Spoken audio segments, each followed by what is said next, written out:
fellow Nigerians, I feel greatly disturbed at the tone we have come to regarding the political crisis in Rivers State. Like many of you, I have watched with concern the development with hope that the parties involved will allow good sense to prevail at the soonest. But all that hope borne out without any solution to the crisis. With the crisis persisting, there's no way democratic governance, which we all fought and worked for over the years, can thrive in a way that will redound to the benefit of the good people of the state. The state has been at a standstill since the crisis started, with the good people of the state not being able to have access to the dividend of democracy. Also, it is public knowledge that the governor of Rivers State, for unjustifiable reasons, demolished the House of Assembly of the state as far back as 13th December 2023, and as up till now, 14 months after, now rebuilt the same. I have made personal interventions between the contending parties for a peaceful resolution of this crisis, but my efforts have been largely ignored by the parties to the crisis. I'm also aware that many well-meaning Nigerians, leaders of thought, and patriotic groups have also intervened at various times with the best of intentions to resolve the matter, but all their efforts were also to no avail. Still, I thank them. On February 28, 2025, the Supreme Court, in a judgment in respect to all about 8 consolidated appeals concerning the political crisis in Rivers State, based on several grave unconstitutional acts and the disregard of the rule of law that has been committed by the governor of Rivers State, as shown by the evidence before it, pronounced in very clear terms. And I quote, "A government cannot be said to exist without one of the 3 arms that make up of the government of a state under the 1999 Constitution as amended. In this case, the head of the executive arm of the government has chosen to collapse the legislature to enable him to govern without the legislature as a despot. As it is, there is no government in Rivers State," and I quote.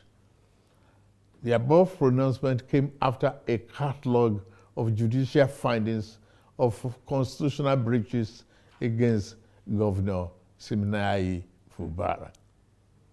Going forward in their judgment, and having found and held that 27 members of the House who had allegedly deflected, and I quote, "are still valid members of Rivers State House of Assembly and cannot be prevented from participating in proceedings of that House by the 8th respondent, that is the governor, in cohort with 4 members," and unquote.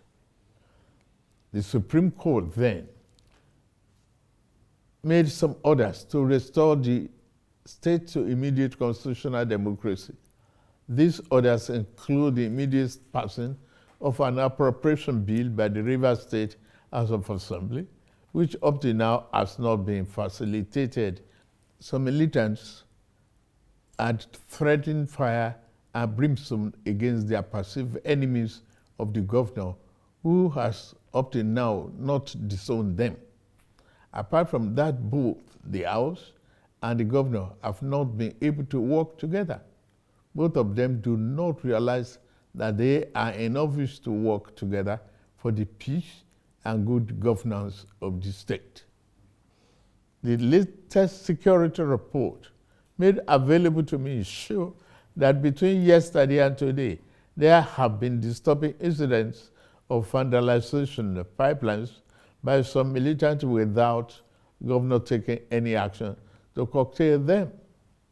I have, of course, given stand order to the security agencies to ensure safety of lives of good people of Rivers State and the oil pipelines.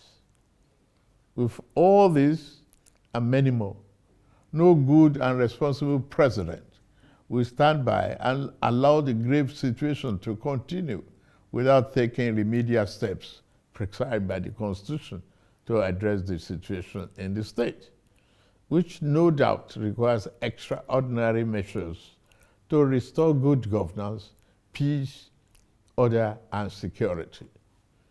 In these circumstances, having soberly reflected on and evaluated the political situation in Rivers State, and the governor and deputy governor of Rivers State, having failed to make a request to me as president to issue this proclamation as required by Section 305, Paragraph 5 of the 1999 Constitution as amended, it has become inevitably compelling for me to invoke the provision of the Section 305 of the Constitution of the Federal Republic of Nigeria, 1999, as amended, to declare a state of emergency in Rivers State with effect from today, 18th March, year 2025, and I so do.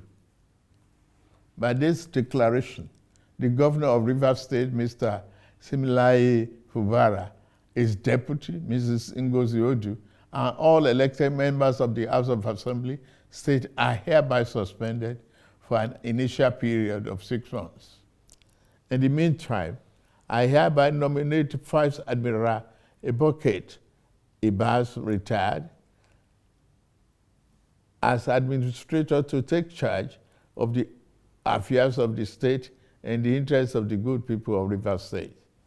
For the avoidance of doubt, this declaration does not affect the judicial arm of Rivers State, which shall continue to function in accordance with their constitutional mandate. The administrator will not make any new laws. He will, however, be free to formulate regulations and may be found necessary to do his job, but such regulations will need to be considered and approved by the Federal Executive Council and promoted by the President for the state. This declaration has been published in the Federal Gazette, a copy of which has been forwarded to the National Assembly in accordance with the Constitution. It is my fervent hope that this inevitable intervention will help to restore peace and order in Rivers State by awakening all the contenders to the constitutional imperatives, binding on all political players in the Rivers State in particular and Nigeria as a whole. Long live a united, peaceful, secured, and democratic Rivers State in particular, and the Federal Republic of Nigeria as a whole. God bless you all for listening. Thank you.